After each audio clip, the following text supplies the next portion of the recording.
This is Joe Malone, and we are talking Mason City Toros hockey with the head coach, Nick Bruneteau. It was a good weekend, picking up 2 out of 3 games played, and one of those was a split against Granite City. Your thoughts on the Toros' performance this weekend? Yeah, thanks for having me, Joe. I thought the boys played well. They played hard. We're playing good hockey at the right time, so it's one of those things where Granite's obviously had a ton of success here.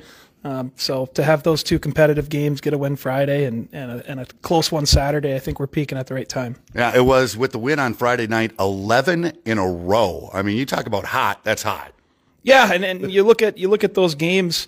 There's been contributions from so many different players, and that's the encouraging thing. We have depth. Different guys have stepped up different nights. And Cullen Hogan with a hat trick on Friday night, part of the 6-3 win. Cal Levis with 4 goals. Could have been more, but was 4 goals in the 9-4 win on Sunday afternoon.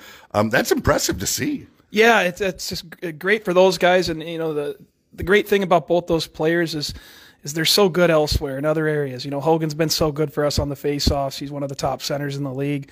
And Cal's one of he's probably our heartbeat of the team. So his energy is it spreads throughout the room, and both of those guys have been big pieces for us, not only last year but this year as well. Now, next up is Alexandria. What do you see going into that weekend series? Because so far it's a split, 3-3. Yeah, we've played 6 games. All 6 have been really tight. A couple overtime games in there. They're a depthy team. They've added 7 NA guys down the stretch, and they swept Granite 2 weeks ago. So similar to us, I think they're playing their best hockey here in the end of the season, and that's not a light task, but it should be a good weekend series and a good playoff series.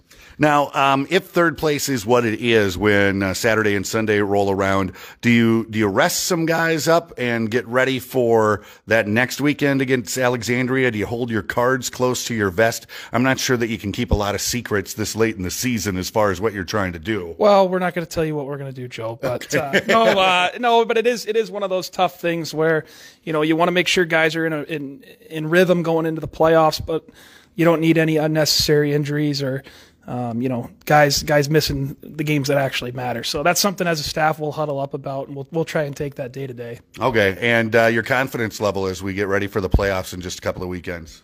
Well, I'm extremely confident in our group. We know that this is the strongest division in the league, so you never know what can happen. But we're, like I said, we're peaking at the right time. We have 4 lines, 6D and 2 goalies. So doesn't matter who we put out there. We have all the confidence in all those guys. Head coach Nick Bruneteau of the Mason City Toros. Thank you. Thanks, Joe.